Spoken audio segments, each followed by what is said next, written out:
여러분, 요즘 자연인들이 나오는 프로그램을 보면 어떤 생각이 드십니까? 한때는 서울에서 제일 가는 사업가였고 잘 나가는 대기업 간부였으며 자식들 뒷바라지에 평생을 바친 분들이 왜 전기 하나 안 들어오는 깊은 산속에서 혼자 살고 계실까요? 사람들은 그들을 보며 세상 적응 못한 패배자라고 할지도 모릅니다. 하지만 그분들의 속사정을 들어보면 하나같이 피눈물이 납니다. 믿었던 동업자의 배신, 부도난 사업, 그리고 무엇보다 나를 짐처럼 여기는 자식들의 눈빛. 그 상처를 안고 도망치듯 들어간 곳이 바로 산입니다. 그런데 놀라운 것은 그곳에서 그들이 비로소 진짜 웃음을 되찾았다는 사실입니다. 이런 비극과 해탈이 현대에만 있을까요? 아닙니다. 300년 전 조선시대에도 고관대작 지위를 스스로 내던지워 산으로 들어가 원조 자연인이 된 사내들이 있었습니다. 그들은 죄를 지어 쫓겨난 게 아니었습니다. 사람에게 입은 상처를 사람으로는 고칠 수 없다는 것을 깨닫고 스스로 문을 걸어 잠근 것이죠. 오늘 그들의 이야기를 통해 지친 여러분의 마음을 어루만져 드리고자 합니다. 조선 후기 한양에서 손꼽히는 천석군이자 학식으로 이름났던 정선비라는 인물이 있었습니다. 그는 일찍이 자식들을 모두 번듯하게 장가보냈고 가문의 재산도 넉넉히 나누어 주었습니다. 이제 남은 여생, 자식들의 효도를 받으며 편안히 살 일만 남았다고 믿었지요. 하지만 재산을 나눠받은 아들들은 약속이라도 한 듯 아버지를 멀리했습니다. 아버지가 찾아오면 바쁘다는 핑계로 문 밖에서 세워두기 일쑤였고, 심지어 아버지가 모아둔 마지막 서화들까지 탐내며 서로 싸우기 시작했습니다. 평생을 가문을 위해 헌신했던 정선비는 큰 충격을 받았습니다. 내가 무엇을 위해 잠을 줄이고 먹을 것을 아끼며 살았단 말인가? 정작 내 곁에는 단 한 사람의 진심도 남지 않았구나. 어느 날 새벽, 정선비는 남은 재산을 모두 마을 빈민들에게 나누어 주고 낡은 도포 한 자락에 지팡이 하나만 짚고 집을 나섰습니다. 아들들이 어디 가시느냐 묻자 그는 허허 웃으며 답했습니다. 내 이제야 진짜 내 집을 찾으러 간다. 그가 도착한 곳은 지리산 깊은 자락의 작은 토굴이었습니다.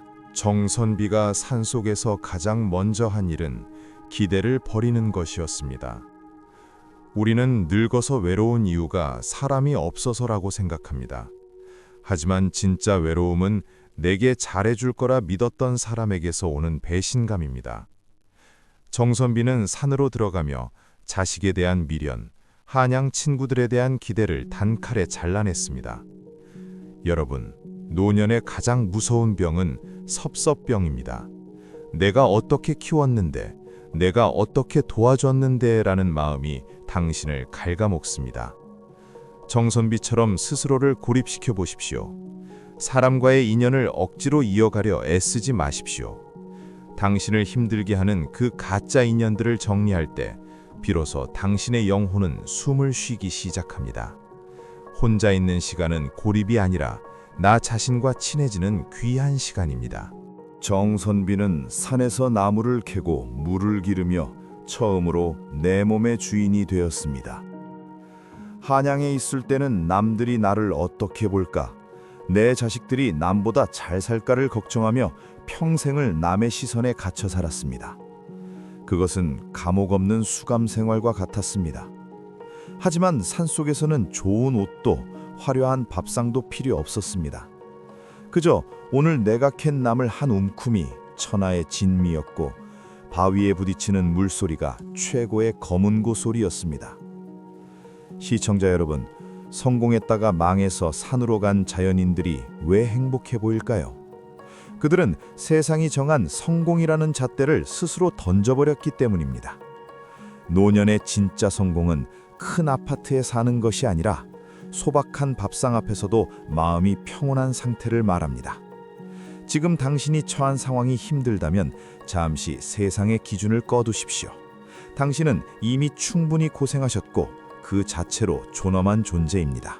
정선비가 산속 생활 10년 만에 깨달은 마지막 지혜는 건강이 곧 권력이라는 것이었습니다.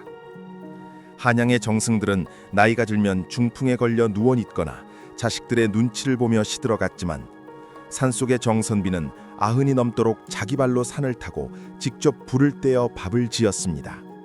그는 말했습니다. 내 발로 걷고 내 입으로 씹을 수 있는 한 나는 천하에서 가장 부유한 자다. 노년의 주도권은 돈에서 나오는 게 아닙니다. 내 몸을 내 의지대로 움직일 수 있는 힘에서 나옵니다. 자식들이 당신을 우습게 보지 못하게 하려면 병원에 누워 효도를 구걸하지 마십시오. 대신 오늘 하루 만보를 걷고 좋은 음식을 챙겨 드시며 스스로를 강하게 만드십시오. 건강한 육체는 그 어떤 금괴보다 확실한 당신의 마지막 재산입니다. 세월이 흘러 정선비의 아불들이 소문을 듣고 산으로 찾아왔습니다. 아버지를 다시 모셔가 호강시켜드리겠다는 감언이서를 늘어놓았지요. 하지만 정선비는 산 아래를 내려다보며 조용히 웃었습니다. 얘들아, 나는 지금 구름을 이불 삼고 달빛을 등불 삼아 살고 있다. 너희의 기와집은 너무 좁아서 내 이 큰 마음을 담을 곳이 없구나. 그러니 돌아가거라. 나는 이곳에서 가장 존엄하게 늙어가겠다.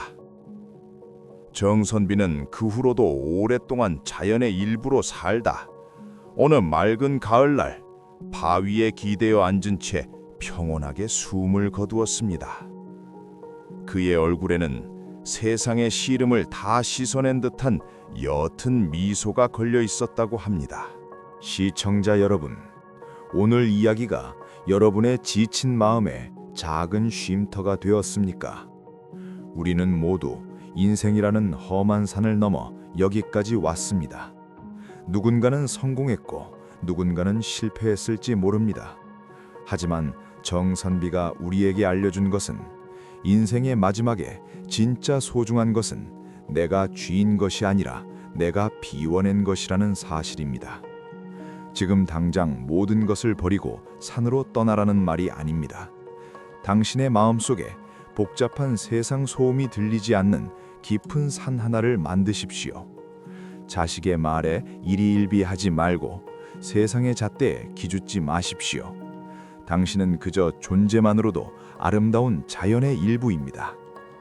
오늘 노년야사가 전해드린 은거의 지혜가 여러분의 밤을 조금 더 평온하게 만들었기를 바랍니다. 인생은 결국 혼자 왔다가 혼자 가는 길이지만 그 길을 어떻게 걷느냐는 여러분의 마음먹기에 달려 있습니다. 구독과 좋아요로 함께 해주십시오. 당신의 고요한 노후를 응원합니다.